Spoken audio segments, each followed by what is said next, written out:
Aleluia, aleluia, aleluia.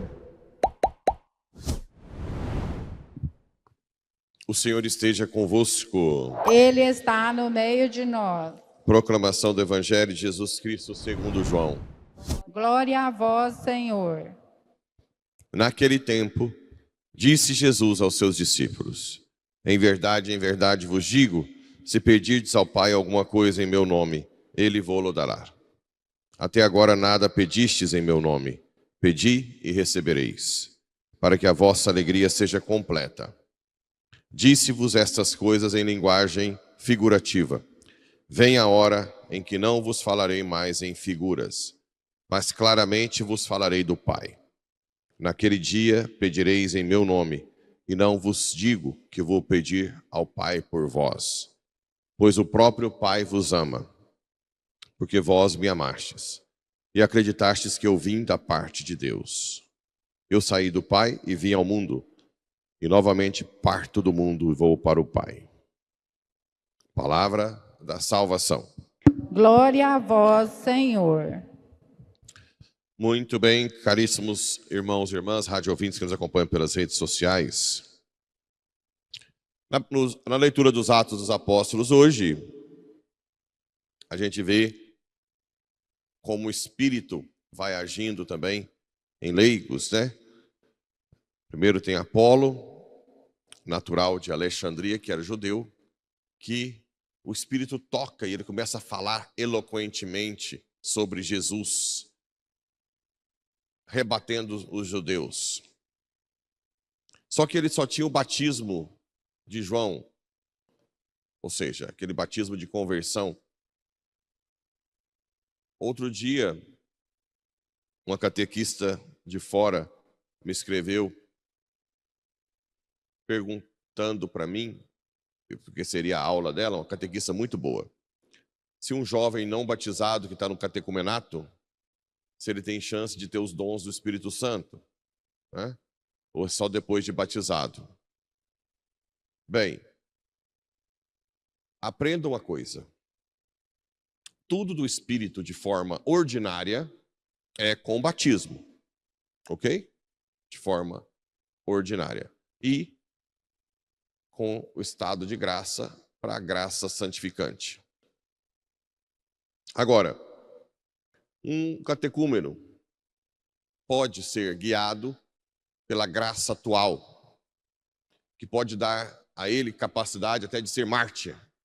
Por isso que existe o batismo de sangue. São as pessoas que dão a vida antes de serem batizadas, de uma forma extraordinária. Da mesma forma, o casal de segunda união, que está vivendo ainda com relação sexual, não está em estado de graça, né? Mas muitas vezes, esse casal de segunda união não eram convertidos antes. Antes não conheciam Jesus. Então casou a primeira vez por uma convenção social, depois separou, casou de novo, tem filhos e de repente se converte. No meio do caminho, tem um encontro pessoal com Jesus. E a Igreja Católica diz para não separar quando tem filhos, para não criar mais traumas. Ora, se a Igreja diz para não separar, é porque ela mesma reconhece que Deus pode de alguma forma dar uma graça extraordinária. Por isso, a gente pede que faça a comunhão espiritual. Que você participe das missas, né? Participe das missas e faça a comunhão espiritual. Você pede para Jesus te visitar. E Ele pode te dar graças extraordinárias, tão quanto quem comunga. Eu tive uma paroquiana, ela sempre acompanha e fala, está falando de mim, né? Eu tive uma paroquiana que era de segunda união, e quando eu falei para ela da comunhão espiritual, ela não engoliu bem. Ah, o senhor está falando isso para eu não me sentir tão mal. Então ela era meio cética com a comunhão espiritual, porque dizendo ela que não era a mesma coisa. Mas um dia ela me mandou uma mensagem que ela praticamente entrou em êxtase com a comunhão espiritual. Eu tenho ela gravada ali, não trouxe no celular, né? Mas ela quase que foi elevada no banco com a comunhão espiritual. Graças a Deus agora saiu a nulidade e ela já casou na igreja, né? Então, em resumo, tudo que é ordinário passa pelo batismo. Tudo. Não existe nada da igreja de sacramentos que pode ser feito sem um batismo, né? Todos os sacramentos. Essa semana mesmo eu fui dar unção dos enfermos no hospital e dois japonesinhos, um que mora em Uberlândia e Marília, vem cá, padre, por favor, a minha avó está morrendo. Era uma japonesa que veio do Japão, acho que ela já morou no Japão e veio. E eu perguntei, é batizada? Não sabemos, eu acho que não. Né? Estava morrendo. Então, primeiro eu batizei, né? Abençoei a água. Se você não for batizada, eu te batizo. Depois eu dei unção.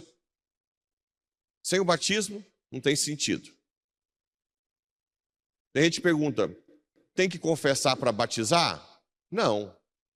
A confissão é um sacramento. Então é só após o batismo. Agora, o que se pode fazer é indagar o batizando quais são os seus pecados e se ele está arrependido. Não é uma confissão de absolvição. Mas para que a graça do batismo aconteça em adultos, por exemplo, é importante que ele tenha total aversão a todos os pecados. Entende? Não é uma confissão, mas é uma forma de você fazer o batizando, reconhecer. Então são coisas que a gente tem que entender. Para Deus, o ordinário é o que a igreja pede, mas para Deus nada é impossível. Ele pode dar graças extraordinárias a não batizados, né? Assim como ele dá a graça à criança não batizada, que antigamente se pensava que poderia estar num limbo. Não a igreja nunca falou oficialmente de limbo depois da vinda de Cristo. Limbo é antes de Cristo. Aqueles que morreram no Antigo Testamento, né? Mas hoje no catecismo da igreja diz que a criança não batizada, por uma misericórdia de Deus e por ser pura, inocente, vai para o céu. Por uma graça extraordinária.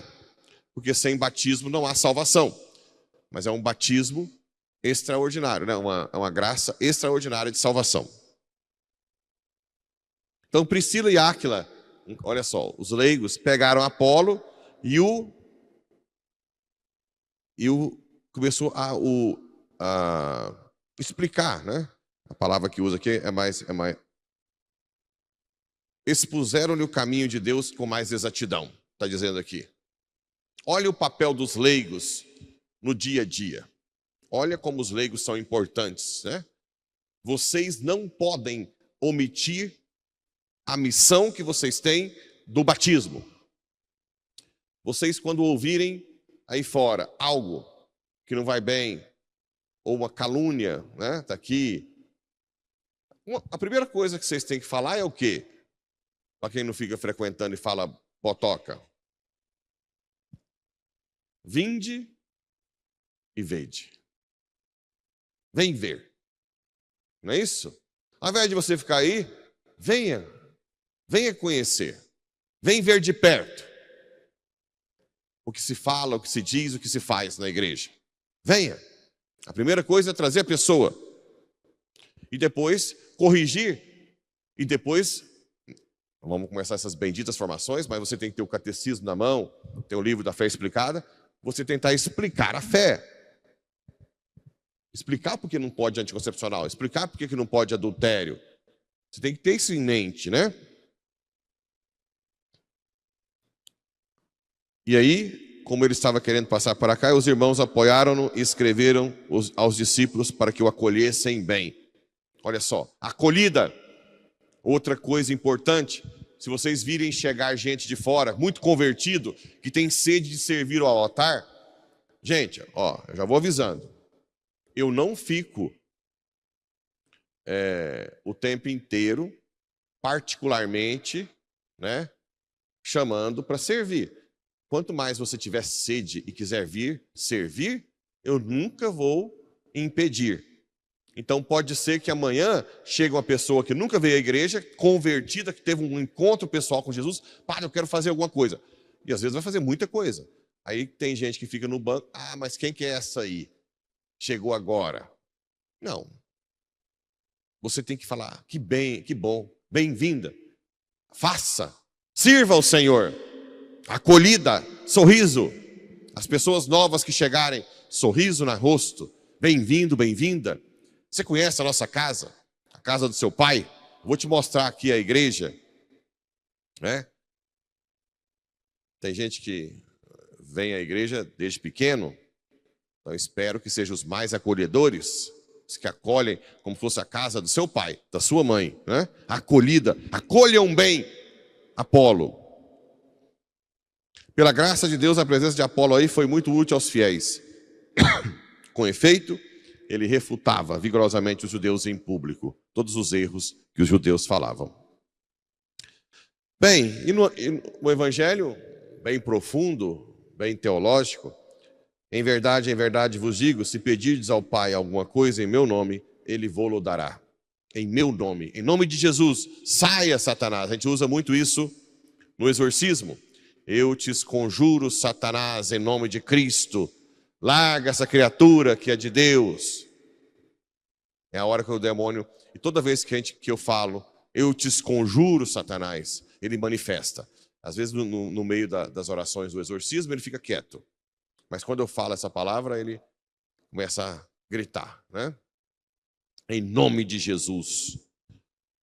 Até agora nada pedistes em meu nome. Pedi e recebereis, para que a vossa alegria seja completa. Olha de novo, para que a vossa alegria seja completa.